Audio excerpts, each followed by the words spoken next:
Pero hoy, bueno, la atención va a estar centrada en un matrimonio, ¿sí? Que ya los hemos ido conociendo de a poquito, algunos un poco más por haberlos recibido en hogar, algunos otros más por haberse ido de viaje con ellos.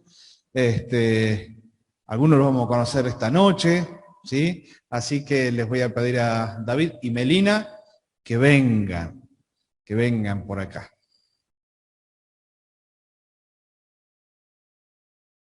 Adelante, adelante. Pónganse aquí a mi izquierda. Este es para ustedes, para que hablen, ¿sí? Porque van a hablar. No sé si sabían. Pero tengo algunas preguntitas que van a contestar. Alguna de ellas va a ser contestada en forma individual, otras van a ser contestadas los dos, porque queremos conocerlos un poco. Somos muy curiosos acá. Medio chismoso no, pero curioso sí. ¿Sí? Así que, más o menos. Bueno. Sí, sí, hágale caso a la señora, sáquese el barbijo. En mi casa es igual. Bueno, Así que no hay sí, problema. para comer. Sí. No, Bueno. no, digo, mi señora me dice lo que tengo que hacer. Ah, Sí, sí. ah, ya entendí. Que le haga caso a otro tema. Pero no. Bien, tengo algunas preguntas. En primer lugar, nombres, y algunos se avergüenzan del nombre, lo lamento. ¿Sí? Algunos dicen, no, el segundo nombre no me gusta. Conozco algunos que no les gusta el segundo nombre. Algunos hasta tercero tenemos. Acá vemos dos por lo menos. Tenemos tres. Nombre completo de cada uno de ustedes. Melina Ivana Trejo. Melina Ivana Trejo. Gustavo David Lamas. Gustavo, ¿y por qué David como primer nombre? ¿Quién eligió? La persona que me discipuló me empezó a Ah, cambiar el nombre. bien. Mi nombre es Gut, me decían Guti, Gustavo, Gus. Y él fue y me dijo, te digo David. Y ahí quedé, Bueno, nueva vida, nuevo nombre. algo así. Algo así. Bien. Edades. 40. ¿Cómo? 40. Si no sacamos un promedio, no hay problema. David. 49. 49. Bien. Lugar de nacimiento de cada uno. Yo nací en Pirquitas, en Jujuy, en una mina que se llama Mina Pirquitas. En una mina. En una mina. Mira. Ah, la tacita de plata. Muy bien. ¿David? Yo nací en San Salvador, Sí. pero mi familia es de Tumbaya y Volcán, esa zona. Bien. Edad a la que se convirtieron. ¿Cuántos años tenían cuando aceptaron a Cristo como Salvador? 19. 18. Ajá. Bárbaro. Sí. Pero era. ¿Cómo? No. Esos detalles puedo compartirán si quieren. ¿Dónde se conocieron? O sea, En Abrapam. la primera vez que se encontraron. Algo conocemos de la historia. Del estado de una, de la recepción del otro. No sé qué habrá contado. Ya, no, uno de los primeros campamentos que hicimos en un lugar que se llama Barrancas, llevaba adolescentes y jóvenes. Y la hermanita de ella venía a la escuela dominical. Ella no. Ella no. Ella andaba viva la pepa, como se dice, de buena vida. Y entonces a la hermanita no la dejaban ir si su hermana mayor no la acompañaba. Y bueno, su hermanita fue prácticamente la que lo llevó a ese lugar. Su hermanita, digo, ahora ya es grande, está como líder de adolescentes con su marido. Dios ha sido muy fiel. Así que nos conocimos rumbo a un campamento mientras ella dormía con una resaca de boliche. En un colectivo. En un colectivo. Entonces yo empiezo a mirar a todos los que están ahí y la destapo. Y lo sorprendí. No. La destapo, no hay duda. La destapo y hasta el día de hoy cuando vos le interrumpís el sueño es algo de muy terror. drástico. Se pueden suceder muchas cosas. Entonces, esa vez fue la primera vez que le interrumpió el sueño y me mira así como diciendo, ¿quién sos? Y se tapó de nuevo y siguió. Pero vos sabés lo que pensó ella cuando te vio por primera vez, ¿no? No sé. ¿Qué pensaste, Meli? Pensé que era un ángel. ¡Ay! Ajá. Sí. Muy bien, muy bien. Ponele, dice el Henry acá atrás. De ahí lo volví loco. ¿Dónde se pusieron de novios? ¿Y se acuerdan la fecha? Ajá. No, me vas a hacer pegar en... Mejor tomo el micrófono porque vamos a quedar mal. ¡Ah! ¿Dónde se pusieron de novios? La fecha no importa. En Abrapampa. ¿Y cuánto tiempo después de conocidos, de conocerse? Nosotros nos conocimos como más o menos como 8 años, porque nos conocimos en el 2000 y ahí él se enamoró de mí. Al En toque. el 2000 nosotros empezamos a servir juntos, como 8 años más o menos, así que recién nos pusimos de novios. Recién se atrevió a hablar. Bien. Estaba haciendo todos los cálculos, ¿eh? Sí. No, vale. ¿Dónde se casaron? En Abrapam. ¿Sí? Sí, En todo pasó. Iglesia de Abraham. Sí. Bien. Sí. Podemos hacer una película ya. En Abrapam. No, me acuerdo que mi suegra, nunca me olvido de mi casamiento, que no sé si ocurrió en multiplicación, ¿no? Pero yo invité a un grupo de personas y siguieron llegando más y más y más personas. En un momento la mamá de Melina me dice, no va a alcanzar el pollo. Y yo le dije, bueno, mami, Dios nos salvará esta vez también. Y alcanzó, hubo como 500 personas, pero nunca voy a olvidar La multiplicación del pollo. esa multiplicación del pollo. Muy bien. ¿Quién fue en uno y otro su mentor o aquel hermano o hermana que marcó sus vidas? Bueno, yo tengo a Eloy, un señor en silla de ruedas. Él, lo conté el otro día y él fue el primero que me tomó y seriamente me discipuló. Me dio 10 pasos, me dio seguridad de salvación, a pesar de que yo me había bautizado y todo, pero fue él el que encargó gran parte de mi vida. Hoy es mi héroe de fe contemporáneo, ¿no? Bien. Ya está fundando su segunda iglesia en ese estado y la verdad que... Y después, bueno, tuve un mentor misionero que fue don Cecilio y tuve un mentor pastor que fue don Juan Mull de Zárate, que realmente me enseñó a pastorear una iglesia. Bien. ¿Meli? Se ríe. Cuando se ríe Meli, peligro.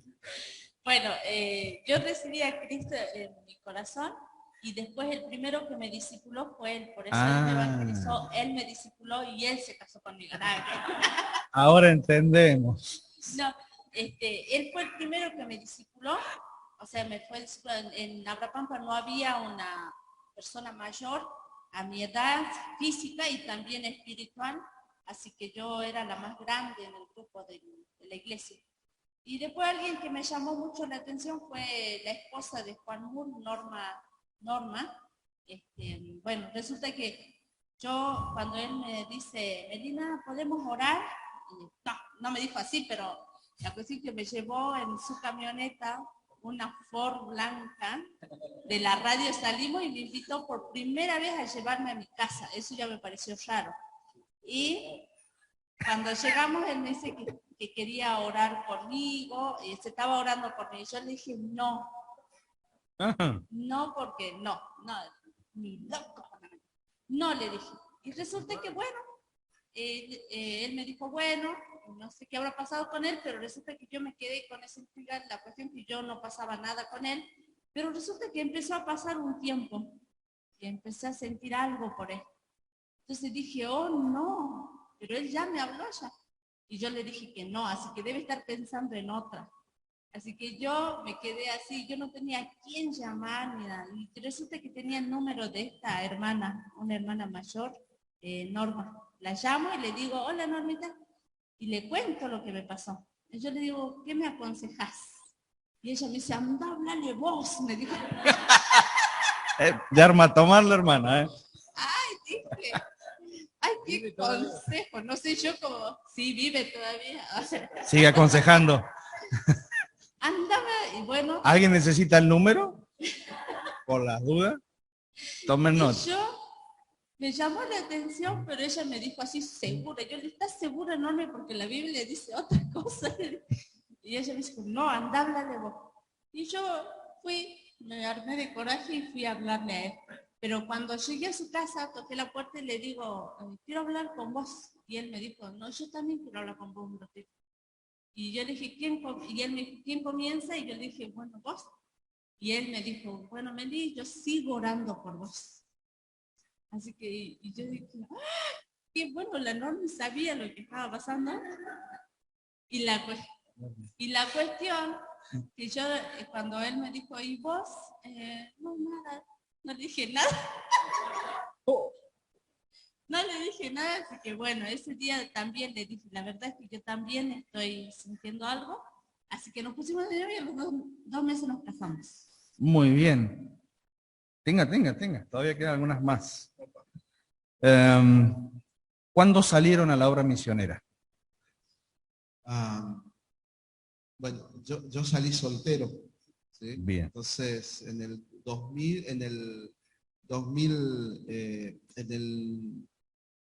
un año antes del 2000, me encomendaron ahí en la iglesia de La Loma y la iglesia de Zárate, San Martín 19, fue la concomendante. Y bueno, y salí sin estar más reconocido que por ellos. Después de un tiempo, bueno, vino también el hecho de que estuviera en FEMA, que hoy es la fundación que agrupa a los misioneros, Sí.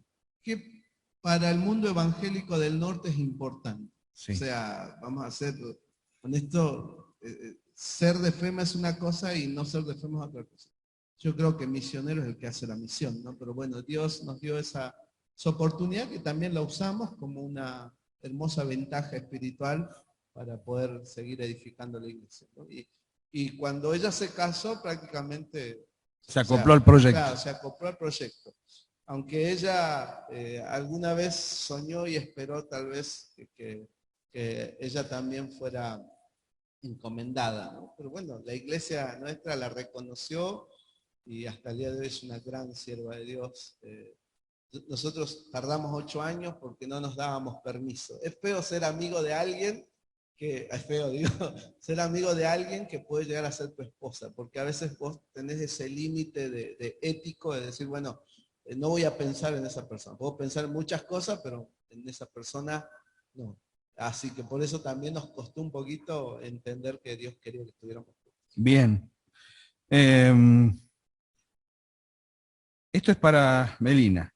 ¿Cómo surgió la idea de tu alter ego, de la Jenny?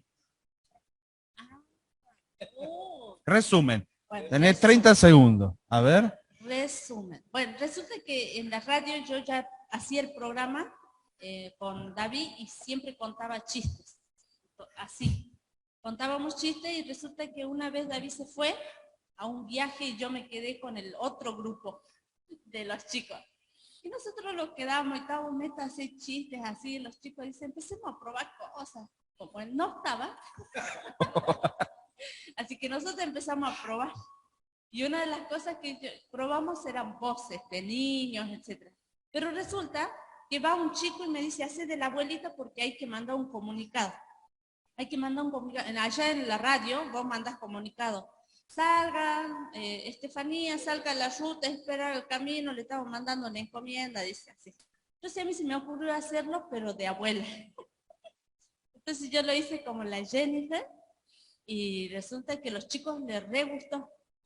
Y seguía hablando y los chicos seguían. Y empezaron a escribir mensajitos, llamar en ese tiempo, porque todavía no había WhatsApp para nosotros, acá del sí. La cuestión que empezaron a llamar y dicen que siga hablando la abuelita y empezaron a preguntar. Y al otro día otra vez y así continuamos. Cuando llegó él ya estábamos con la Jennifer ahí. David, ¿a veces se te presenta como la Jennifer o siempre es Melina? No. ¿Algún personaje vos? Lo que ven El camarógrafo. Claro. No, algo que después perfeccionamos el personaje porque allá, bueno, es una cultura ¿cómo te puedo decir? Que siempre se minimiza mucho, pareciera que todo lo excelente o lo importante sucede en el sur, y bueno, y se tiene esa idea, ¿no? Que tiene que ver también con una estima baja a veces, que nos cuestan, digo, incluso a mí me ha costado mucho. Entonces, el personaje es como tratar de resaltar lo culturalmente positivo, sí, los valores de Dios también, y es una abuela que sabe, que conoce, que estudia, que mira, que investiga.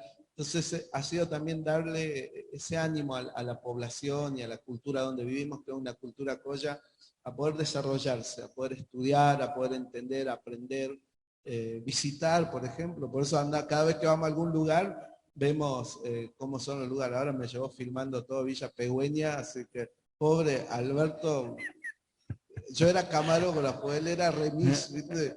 Lo hacía parar cada 2 por 3, pero bueno, gracias hermano, ¿sí? Todo sea por el video. por la Jenny. Claro. Y mi esposa le dice, a mí me aman, la gente me quiere mucho, es muy humilde. Bien, última pregunta mía. ¿Cuál es su próximo paso en la obra misionera? ¿Hay alguna proyección?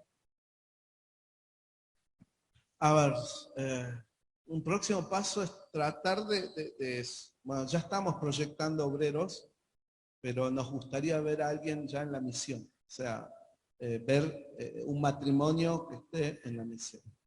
Y después, honestamente, nosotros vemos cómo Dios ha ido completando en cuanto al liderazgo la iglesia Abrapampa. Por supuesto, el Señor hace su obra, y a veces también pensamos si es que nosotros también tenemos que hacer otra cosa. Siempre estamos abiertos. Hemos pedido consejo, hay hermanos que nos han dicho, si ustedes hacen base ahí en Abrapampa y siguen haciendo cosas hacia alrededor, está bien. Si ustedes siguen formando líderes y personas que puedan bendecir a la iglesia, está bien. Quédense ahí. Pero también está la posibilidad de mirar otros campos y ver a dónde pueden ir.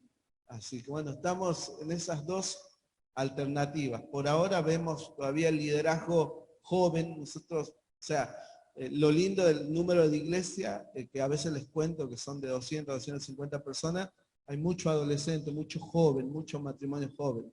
Nuestra debilidad como iglesia es que falta persona adulta con experiencia, gente mayor, y eso bueno, es de alguna manera lo que le falta a la iglesia Abrapampa. Por eso, bien, por ahora nos quedamos ahí. Bien. ¿Alguno de los hermanos o hermanas quiere hacer alguna pregunta? ¿Tiene alguna duda? ¿Una queja? ¿Algo? Quejas no hay. Alberto. Bien. Acá está Natán. ¿Sion dónde anda? ¿Anda por ahí? Vengan. Vengan los dos. Vengan. Natán. Vengan. Bien. Nombre completo de los dos y sus edades. Natán Elías Lamas. ¿Sí? Muy bien. ¿Cuántos años, Natán?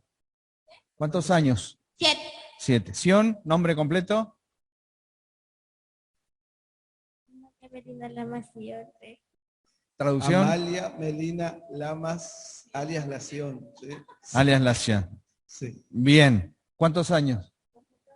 12 años. Bueno, esta es la familia que el Señor nos ha enviado para disfrutar en todo este tiempo. Estamos muy agradecidos y la verdad que también muy bendecidos por lo que ustedes están haciendo en medio nuestro. Gracias. ¿Le damos un fuerte aplauso? Gracias. Pueden tomar así. Gracias. Bien. Vuelvo a saludarlos. Buenas noches. Vamos a orar. ¿Qué les parece? Y para que el Señor hoy a través de su palabra tenga un mensaje para cada uno, afirme nuestra fe, la motive, la aliente y sobre todo para que pongamos en práctica lo que entendemos de la palabra. Amado Dios, gracias Señor por esta noche, gracias por la oportunidad de estar con mis hermanos, gracias por bendecir nuestras vidas con una comunión tan rica, tan hermosa como las que nos has dado estos días. Gracias, Padre, también por enseñarnos cosas unos a otros y también por compartir tu palabra, Señor. Señor, ahora queremos que tu Santo Espíritu afirme en nuestro corazón tus dichos y nosotros podamos ser obedientes, Padre. Gracias por tu palabra. En el nombre del Señor Jesús. Amén. Bien, hoy quería compartirles acerca del aislamiento, ¿no? Sobre todo ha sido algo que a mí me tocó en el tiempo de pandemia, saber que nos íbamos a aislar bastante. Y bueno, una de las cosas que hicimos fue la Iglesia Pregunta. Algunos han visto el programa, si no lo pueden ver, está ahí en YouTube. Hicimos un canal con un chico de Buenos Aires y bueno, y pudimos hacer entrevistas a distintos siervos de Dios, preguntándoles sobre temáticas diferentes. Pasaron músicos, pasaron pastores, pasaron misioneros, pasaron escritores. Y fue un tiempo muy, muy lindo, ¿no? Y ayer una de las chicas, no sé quién, no me acuerdo quién, pero me decía, ¿y por qué lo dejaron de hacer? ¿Sí? Bueno, creo que fue un paliativo para un momento, ¿no? Lo hicimos en un momento donde veíamos que era importante hacerlo, ¿sí? Sobre todo porque estábamos todos aislados en casa. Pero tomó su momento y creo que fue un paliativo para ese momento y después pasó, ¿no? Pero mientras voy recorriendo las iglesias, por la gracia de Dios, me voy dando cuenta que todos los ancianos o pastores sufren el aislamiento todavía de algunos miembros que les cuesta mucho acercarse a la iglesia, ¿no? Y estaba investigando qué produce el aislamiento en las personas. Una de las películas que más trata esta problemática de la soledad y el aislamiento es la de Náufrago. ¿Se acuerdan de Tom Hanks? ¿Sí? Que la persona no solamente lucha por sobrevivir en una isla inhóspita y difícil, sino que cada vez encuentra problemas en su psiquis acerca de su soledad, ¿no? A tal punto que ahí está la famosa pelota, ¿no? Wilson, ¿sí? Y termina hablando con una pelota de vóley. Y uno dice, qué tremendo, ¿no? Pero refleja de alguna manera lo que hace el aislamiento en una persona. Mientras miraba un poquito, googleando, mi hija dice gulu gulu, le dice a Google, ¿sí? Entonces, estuve ahí con gulu gulu y hay tres tipos de soledad que normalmente se reconocen. Puede haber más, ¿no? Pero hay una soledad real que nos trae la vida. Perdemos seres queridos. El año pasado yo perdí a mi hermana, por ejemplo, y cuando vuelva a Zárate no va a ser lo mismo. Es una soledad que trajo la vida. He perdido a mis papás, ¿sí? Son soledades que, bueno, trae la vida. A veces puede hacer que tu pueblo, pasa allá, que hay pueblos que se van quedando vacíos y es parte también de cómo la sociedad se comporta. Hay otra soledad emocional no deseada. Puede ser que alguien te dejó de lado, puede ser un hambre paterno que te dejó porque estuvo ausente un papá, una mamá, puede ser que alguien te rompió el corazón y te cortó el rostro, como decimos, y sufrís eso. Puede ser que te peleaste con alguien que era muy íntimo, tu mejor amigo o un familiar, y eso produce una soledad emocional no deseada, ¿no? Y la última soledad es la soledad tecnológica. Es un tipo de soledad también que está ahí, ¿sí? La soledad tecnológica, la soledad del virtualismo. Y es parte también de una problemática que hoy sufren las personas. Ahora, cuando miraba cuáles eran las consecuencias, bueno, aumenta el riesgo de mortalidad prematura, por ejemplo, una persona que se aísla por mucho tiempo, altera el sistema inmunológico, favorece las enfermedades cardiovasculares, influye en las afecciones de la piel, aumenta el riesgo de depresión y suicidio. Estas son algunas, ¿no? Consecuencias de una persona que se aísla y se aísla demasiado tiempo. Yo creo que la soledad es parte de meditarnos, reflexionarnos en ese sentido positivo, ¿sí? La soledad creo que es importante también para estar con Dios, porque a veces uno ora en soledad, y creo que son los mejores momentos con el Señor. Uno estudia la palabra a veces en soledad, pero estoy hablando de esa soledad nociva, la dañina, la que no te hace bien. y la que de alguna manera rompe un mandamiento de Dios. ¿Cuál es? Que nosotros guardemos la comunión, ¿sí? Que guardemos la comunión. Y eso es lo que produce. Ahora, algunos síntomas de las personas que están sufriendo por un mal aislamiento. Bueno, el aburrimiento profundo, la falta de interés en general, el retraimiento, hay pérdida de interés, incluso en el higiene personal, una pobre alimentación y nutrición, el abandono y desorden y almacenamiento compulsivo de proporciones considerables en el hogar, la persona que va y lo que más se compró en pandemia era papel higiénico, ¿se acuerdan? ¿Sí? No sé por qué, pero andaba comprando papel higiénico. Bueno, imagínate esa persona que se autoaísla, empieza a copiar en casa porque no tiene ganas de salir al exterior. Ahora, cuando yo pensaba eso, si te pones a pensar y trasladas estos efectos biológicos, estos efectos en el alma, estos efectos sociales, pongámonos a pensar cuál es el efecto espiritual que trae cuando nosotros dejamos de guardar la comunión con Dios, ¿sí? ¿Qué efectos espirituales está produciendo en la congregación? Ahora, cuando yo pienso eso, miré algunos. ¿Cuáles son los problemas de nuestra salud espiritual cuando no tenemos la comunión que Dios espera? Una, caer en malas compañías, ¿sí? Muchos deciden dejar de lado al pueblo de Dios, de preferirnos unos a otros, como dice la palabra, y terminamos con malas influencias. El Proverbio 2 advierte y dice, tened cuidado con las malas compañías.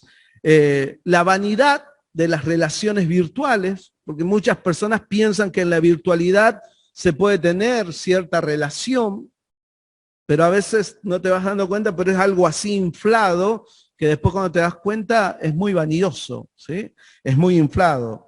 Ahora, pecados como placeres solitarios, el ermitañismo, ¿sí? Es una forma de vida que elimina todo contacto social. Hace poco falleció un chico que estuvo varios años en un instituto bíblico y él en un momento se molestó tanto con la iglesia que dejó de ir. Y hace poco falleció. Y él nunca fue, y cada vez que lo íbamos a invitar, él decía, pues yo estoy bien así, ¿sí? Yo no necesito de la iglesia.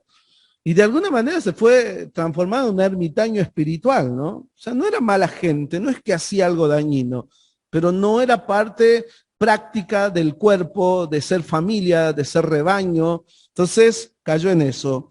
El anacoretismo también algunos lo practican, los anacoretas son religiosos que viven solo en un lugar apartado, dedicado por entero a la contemplación, la oración y la penitencia, ¿sí? Y eso ha habido, por ejemplo, en la historia de la iglesia, tarde o temprano tenés que tocar el monasticismo. Y el monasticismo fue un momento donde la iglesia católica romana y sobre todo los que estaban ahí no soportaban la corrupción social que había y la corrupción Estado-Iglesia que se había armado. Entonces algunos monjes se retiraron aislados en ciertos conventos y bueno, se desarrolló arte ahí, se desarrolló música, lo gregoriano surge de ahí, se desarrollaron cosas, pero en ese grupo, ¿sí? Y hasta el día de hoy hay algunos que dicen, bueno, el monasticismo fue totalmente quitado o todavía hay alguno que piensa de esta manera y lo practica. Y bueno, el ascetismo es otra, el ejercicio y práctica de un estilo de vida austero y de renuncia a placeres materiales con el fin de adquirir un hábito que conduzca a la perfección moral y espiritual. Han habido personas que se han vuelto ascetas en el sentido de que ya no se quieren no solamente involucrar con la iglesia, con su comunidad de fe, sino que no quieren tampoco juntarse con el mundo, ¿sí? Y no quieren nada, no quieren tener nada que ver con las cosas del mundo y se vuelven ascetas también. Entonces, te vas dando cuenta, todo esto, estos son los problemas, algunos de los problemas de salud espiritual que trae el aislamiento. Ahora, ¿cuál es la raíz del aislamiento, hermano? El pecado, porque es fácil. Nosotros recitamos el pecado que dice, el pecado que hace, nos separa de Dios y el pecado nos separa del prójimo. O sea, siempre que una persona se aísle del cuerpo de Cristo en práctica, porque espiritualmente no lo puede hacer, ya vamos a ver por qué, pero en práctica, de alguna manera, es por pecado. El pecado separa siempre. Tiene esa capacidad, esa rebeldía de cultivar las relaciones de amor que Dios demanda de su iglesia, tanto en palabra como en obras prácticas. La hipocresía, ¿no?, que surge de ese aislamiento. Dice 1 Pedro 1, 22 al 23, ¿sí? 1 Pedro 1, 22 al 23. Habiendo purificado vuestras almas por la obediencia a la verdad mediante el Espíritu, para el amor fraternal no fingido, amaos unos a otros entrañablemente, de corazón puro, siendo renacidos no de simiente corruptible, sino de incorruptible, por la palabra de Dios que vive y permanece para siempre. O sea, el amor no fingido. ¿Saben? Los únicos que podemos dar amor no fingido somos los hijos de Dios, que hemos nacido de nuevo, como dice el versículo. El resto es un amor fingido. Podemos ahondar un poco sobre ese fingimiento que se expresa en distintas maneras. Qué sé yo, Shakira puede tener, no sé, una fundación para niños pobres, pero va a ser un amor fingido porque en el fondo va a reflejar su egoísmo y la base, la raíz de donde surge esa obra. Y Dios la conoce muy a fondo. Entonces, los únicos que podemos dar un amor puro, un amor sincero, honesto, no fingido, somos los renacidos de nuevo, los que hemos nacido nuevamente en el Señor. Ahora, qué triste es que nosotros, teniendo esa posibilidad, no lo hagamos. Y que caigamos tristemente en la hipocresía. Entonces, la raíz del aislamiento, pecado. Nos separa de Dios, nos separa del prójimo. ¿Sí? El pecado nos lleva poco a poco a la hipocresía. ¿Y qué quiere decir eso? Que podés estar dentro de este lugar y no amar verdaderamente a tu hermano como deberías hacerlo. Que lo haces con un amor con fingimiento. A mí me encanta estar con hermanos que mostramos lo que somos. O sea, tenemos naturaleza pecaminosa, ¿verdad? Y eso no lo podemos negar. O sea, tenemos esa... Y tarde o temprano se nos pelan los cables. Así funciona la amistad. Por algo será que el amor es sufrido, ¿no? Entonces, lo sabemos nosotros los que nos hemos casado, que por más que queramos el mejor matrimonio y podamos tener tal vez, o queramos tener la mejor comunión matrimonial, pero tarde o temprano la naturaleza pecaminosa sale a la superficie y se muestra. En pequeños gestos, tal vez en grandes gestos, tristemente a veces en gestos drásticos, ¿no? Pero está ahí. Y lo mismo nos pasa a nosotros, los creyentes. Entonces es una realidad que hace que nosotros, por algo, Dios nos dijo, cuida la unidad, ¿sí? Guardala. ¿Por qué? Porque en cuanto dependa de nosotros, una de las formas de cuidar es no negar los obstáculos para esa comunión. Y uno de los obstáculos es el pecado que mora en nosotros. Ese es uno de los obstáculos que está ahí continuamente. Ahora, cuando leo la Biblia, encuentro un montón de pasajes los unos a los otros. Miren, dice, amados, amémonos unos a otros, porque el amor de Dios, porque el amor es de Dios, perdón. Todo aquel que ama es nacido de Dios y conoce a Dios. El que no ama no ha conocido a Dios, porque Dios es amor. 1 Juan 4:7. Juan 13:35 dice, en esto conocerán todos que sois mis discípulos, si tuviereis amor los unos con los otros. Romanos 12:10 dice, amaos los unos a los otros con amor fraternal en cuanto a honra, prefiriéndoos los unos a los otros. Entonces, Dios cuando creó al primer hombre lo hizo un ser social. No es bueno que el hombre esté solo, ¿sí? No es bueno. Y ya Dios diseñó al hombre con la oportunidad de ser un ser comunitario, de poder asociarse con sus pares. Bien. Ahora, cuando pienso en esto, pienso en cuál es el ejemplo, cuál es la razón de que podamos estar en esta unidad. Bueno, cuando uno va a la Biblia, va a encontrar que la identidad real de la iglesia es esta. La iglesia es una esposa y tiene un esposo. Imagínense esa relación, o sea, metafóricamente hablando, ejemplarmente hablando, Dios toma esta relación afectiva del matrimonio y dice, la iglesia es esposa de Jesucristo. ¿Qué más? La iglesia, unas ramas conectadas a una vid. O sea, no solamente toma el ámbito afectivo del matrimonio, sino que ahora va a ir hacia la naturaleza y dice, nada crece separado de una vid. Es un rebaño y hay un pastor. Los israelitas lo sabían muy bien esto. Cuánta relación había entre el pastor y su rebaño. ¿Qué más? Es un reino con un rey.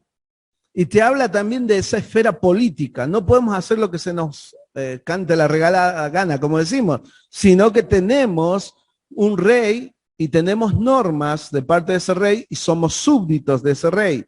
También habla de la iglesia como una familia con un padre. ¿Sí? ¿Qué más? La iglesia es un edificio con un fundamento. La iglesia es un cuerpo con una cabeza, como tratando de encontrar el ejemplo, la metáfora que más nos llega al corazón para hacernos entender cuán unidos estamos al ser. Y yo creo que la más profunda es ser cuerpo, el cuerpo de Cristo. Como buscando el mejor ejemplo de unidad que se puede encontrar. Y dicen, bueno, finalmente la iglesia es un cuerpo y es el cuerpo de Cristo. Ahora, cuando uno piensa eso, yo pienso en que ahí ya no hay apellidos, ya no hay etnias, ya no hay raza, ahí ya no hay varón ni mujer, como dice incluso Gálatas, solo hay una persona que entiende que está unida a Cristo y que respeta al otro porque está unido a Cristo. Y que espera a aquellos que van a ser unidos a Cristo, que el Espíritu Santo los va a bautizar y en ese bautismo los va a incorporar al cuerpo. Ahora, cuando yo me pongo a pensar en todo eso, digo, bueno, ¿dónde está la base de todo esto?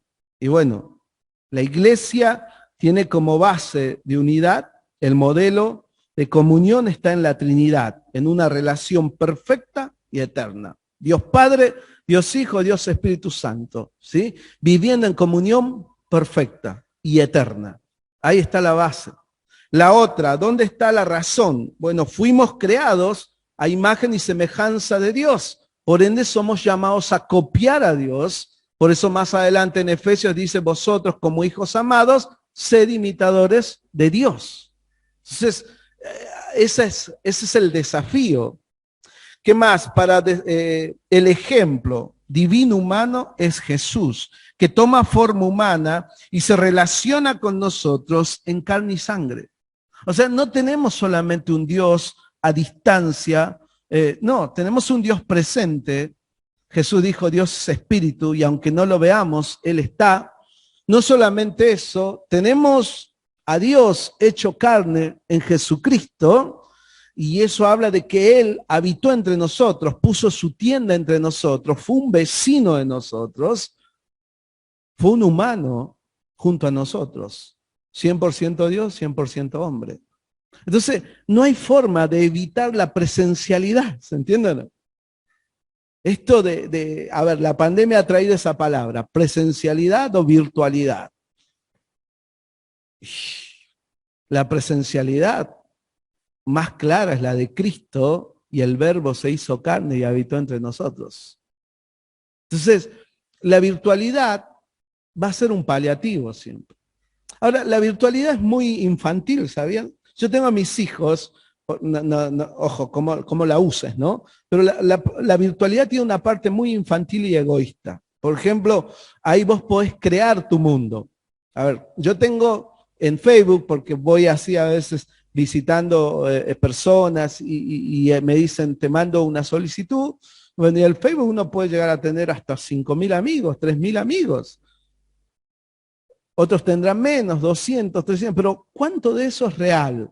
¿Cuántos realmente conocen tus intimidades, conocen realmente quién sos, tus luchas? ¿Y cuántos simplemente chusmeamos qué es lo que hacen, qué postean y qué no postean? Y esa es la realidad virtual. No es no es realmente la presencialidad que Dios espera de nosotros. Si seguimos hablando de la virtualidad, es egoísta también porque vos podés diseñar tu iglesia virtual. Y lo hacen muchos hermanos. A ver, ¿quién va a escuchar a David Lama, alguien que viene del norte, el último rincón, si yo lo puedo escuchar a MacArthur? O lo puedo escuchar a Tolopilo, o lo puedo escuchar, no sé, a Piper, o lo puedo escuchar a Washer. Entonces, uno elige su predicador, uno elige su banda. Y uno dice, a ver, voy a venir a escuchar la banda de la iglesia, que tocan bien, chicos, por si acaso, ¿sí? Cuando de repente el otro dice, no vengo a la iglesia y me pongo la Ivy, me pongo Hillsong, y elige su banda preferida. Elige también qué tipo de mensaje quiere escuchar. En la iglesia dan palo, dan caño, yo necesito algo más positivo, listo, pongamos a alguien más positivo.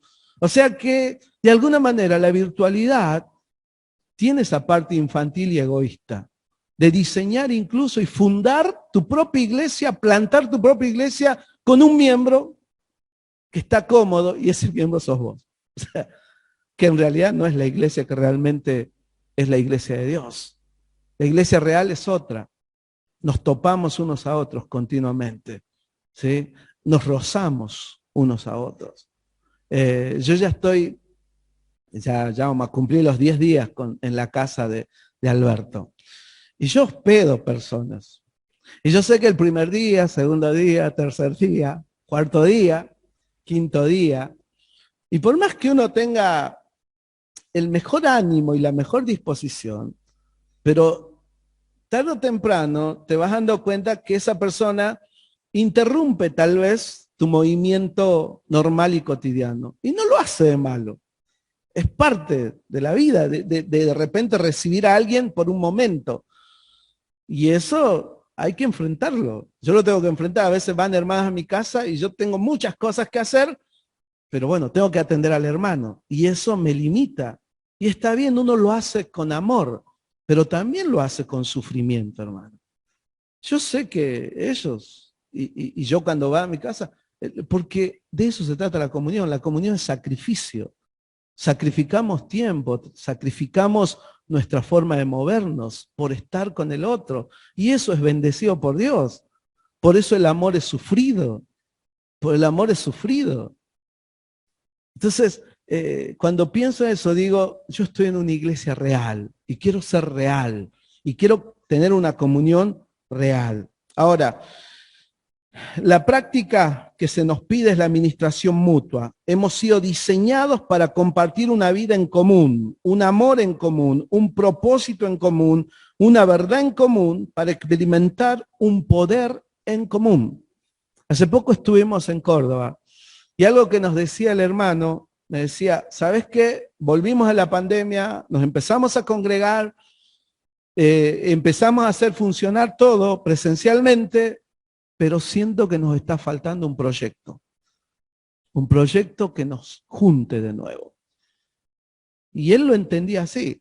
Lo que él me estaba diciendo es, necesitamos un desafío de iglesia que haga notar al Espíritu Santo obrando, guiando, dando poder, generando recurso humano, recurso material. Necesitamos un proyecto. Bueno, nosotros estamos en el proyecto de evangelizar, es verdad, pero a veces necesitamos coordinar personas y todo eso. Entonces, todo eso tiene que ver con la comunión que tenemos unos con los otros. Entonces, como verás, no es solamente venir a la iglesia y consumir religión, es involucrarnos, es estar con el otro, es bendecir y ser bendecido, es dar y recibir. Y ese es el anhelo. Yo oré mucho y digo, a ver, ¿qué les puedo compartir a mis hermanos? Bueno, esto, ¿cuánto te sirve? Yo estoy feliz porque traté de darte lo que me parecía que bendice nuestras vidas en comunión. Ahora, voy terminando de a poco, ¿sí? Cuando digo eso a veces me queda 15 minutos más o menos, pero no sé si lo hace acá, pero perdonen, hermanos, ¿sí? En una iglesia de verdad, entonces, tenemos que vernos incluso con aquel hermano que te cuesta, ¿sí?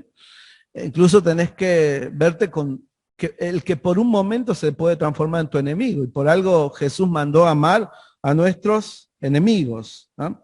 Tenés que escuchar, por ejemplo, himnos antiguos, elegidos tal vez por una persona que va hacia lo antiguo.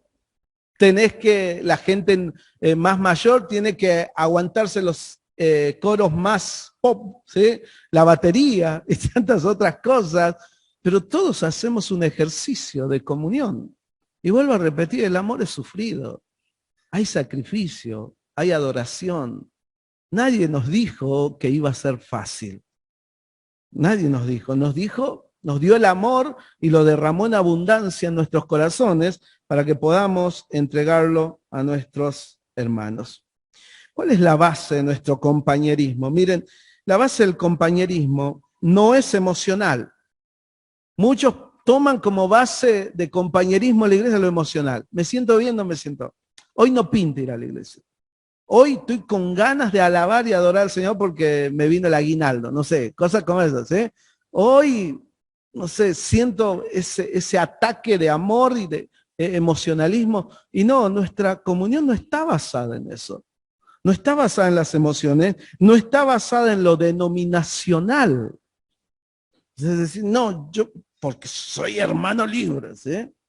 ¿Sí? Mira, hermano libre. No, no está basado en lo denominacional. Ayer tuvimos la visita a Analía en el grupo de jóvenes. Yo di un ejemplo por ahí que nuestro santuario es interior y que a veces, por más que levantemos las manos, pero la verdadera adoración está en el interior. Después me acerqué porque yo sabía que él tal vez venía de otra línea. Y charlamos un montón y me contó y abrió su corazón y me dio motivos de oración. Y estoy orando, hasta pude expresarle un consejo, pero ella no es de la línea libre, porque nuestra comunión no es denominacional. Eso no quiere decir que no cuidemos lo doctrinal, ojo. Yo entiendo que la comunión no sacrifica las verdades de Dios. Entiendo que la comunión real está basada en principios, pero la base no es lo denominacional, no es lo social. Qué triste es cuando vos vas y encontrás iglesias para chetos, iglesias para villeros, ¿sí? O iglesias para cierto tipo de personas, esta iglesia es para esto, esta iglesia es para aquello. Y no existe. Eso no es una cuestión de clases sociales, no es cultural, no es racial. Uno de los problemas que yo a veces cuando voy a alguna iglesia de comunidad boliviana, es que la comunidad boliviana a veces ha tenido ese error, ¿no? De segregarse y de generar su comunidad. Y a veces ellos pueden decir, yo entiendo, soy portador de rostro, entiendo todas esas cosas, puedo hacer que de vez en cuando alguien me dijo, mirá, vino el bolita, etcétera, etcétera. Es un problema de ellos. Yo sé que no se trata ni de cultura, ni de raza. La comunión de Dios va más allá de todas las cosas. Y hay que tener cuidado, porque a veces nosotros podemos tener esas mentalidades raras, ¿sí? Elitistas, y traerlas a la iglesia y despreciar a nuestro hermano. Ojo, el Señor mira nuestro corazón. Sabe, el amor sea sin fingimiento, el amor puro, el amor honesto, el amor real, ¿sí? Tampoco nuestra base de compañerismo está basada en lo teológico. La teología no es la Biblia. La teología es el estudio que se le ha hecho a la Biblia y ha habido distintas corrientes teológicas, ¿sí? Entonces, tampoco es la base de nuestra unidad. Teológicamente, charlábamos acá, hay algunos que son más, ¿cómo se dice?, eleccionistas, otros menos, aguanta el tulipo, otros no. Bueno, no es el punto, no es la base de nuestro compañerismo, ¿sí? Tampoco es experimental, hermano, porque hay personas que creo que andan experimentando de congregación en congregación, como pensando donde me sienta bien, donde experimente el power del Espíritu, donde sienta el fuego, ahí me quedo. A mí me ha pasado, hermanos, dicen, ¿y usted por qué son tan fríos? Yo digo, no somos fríos. No, pero ustedes, nosotros allá le damos con todo, ¿sí? Y usted entra acá y los católicos hacían antes así, me decían. Vos ibas a la iglesia y te plantabas ahí derecho como una estatua. Dice, ¿ustedes están así? Yo digo, no, es que no se trata de eso. Eso no es la base de nuestro compañerismo. La base de nuestro compañerismo es espiritual y es divina. La salvación es la base del compañerismo. Es el compañerismo que tenemos con la misma Trinidad. Esa es la base. Dice, porque el que se une con el Señor, un espíritu es con él. 1 Corintios 6, 17. El compañerismo con la misma Trinidad. El compañerismo con otros salvados. Es un compañerismo eterno. El que me ama, mi palabra guardará, dice Juan 14, 23, y mi Padre le amará, y vendremos a él y haremos morada en él. Qué impresionante eso. O sea, el compañerismo de la Trinidad nos suma y nos hace compañeros también de esa Trinidad. Esa es la base real. Ahora, fíjense en que, como yo les decía, el pecado genera problemas. Vamos a ir a 1 de Juan, capítulo 1.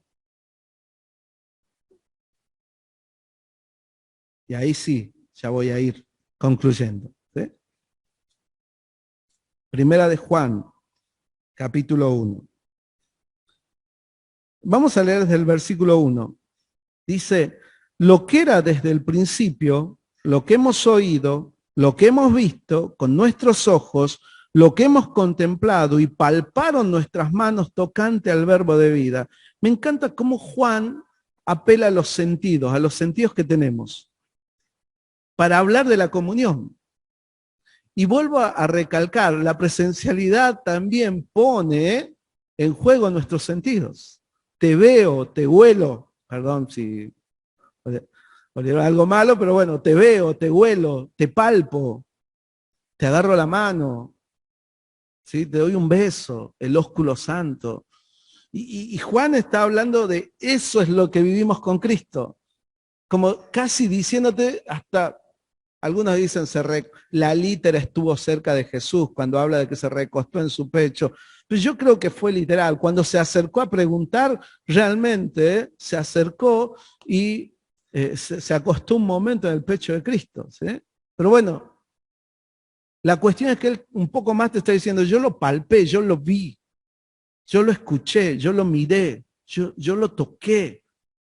Por eso vuelvo a repetir, la presencialidad es innegable en toda la Escritura. Es innegable. Y no sé si hay algún hermano que me está escuchando del otro lado, pero te bendigo, hermano. Pero acordate este mensaje. Vas a necesitar acercarte. No está mal que a veces lo usemos como paliativo, vuelvo a repetir, yo lo he usado. Pero la presencialidad es innegable en toda la Escritura. Vamos ahí, versículo 2, porque la vida fue manifestada y la hemos visto y testificamos y os anunciamos la vida eterna, la cual estaba con el Padre y se nos manifestó. Lo que hemos visto y oído, eso os anunciamos para que también vosotros tengáis comunión con nosotros y vuestra comunión verdadera es con el Padre y con su Hijo Jesucristo. Estas cosas os escribimos para que vuestro gozo sea cumplido. Para que tengáis comunión. Pero ahí inmediatamente ingresa el pecado. Dice, este es el mensaje que hemos oído de él y os anunciamos. Dios es luz y no hay ninguna tiniebla en él. Si decimos que tenemos comunión con él y andamos en tiniebla, mentimos y no practicamos la verdad. Pero si andamos en luz, como él está en luz, tenemos comunión unos con otros y la sangre de Jesucristo, su Hijo, nos limpia de todo pecado. Si decimos que no tenemos pecado, nos engañamos a nosotros mismos y la verdad no está en nosotros. Si confesamos nuestros pecados, Él es fiel y justo para perdonar nuestros pecados y limpiarnos de toda maldad. Si decimos que no hemos pecado, le hacemos a Él mentiroso y su palabra no está en nosotros. Y esto resume lo que venimos diciendo. ¿Cuál es la raíz del aislamiento, de la separación, de la falta de compañerismo? La palabra koinonía tiene que ver con compañerismo y participación. 7 veces aparece como compañerismo y la 8ª vez aparece como participación. Entonces, acá lo que te está diciendo es que la problemática para nuestro compañerismo y para nuestra participación es el pecado. Podés encontrarle un montón de excusas, pero básicamente es ahí. Algo está mal en mí. No estoy caminando en luz como los que caminan en luz. No estoy andando en la luz de Dios. Estoy andando en tinieblas.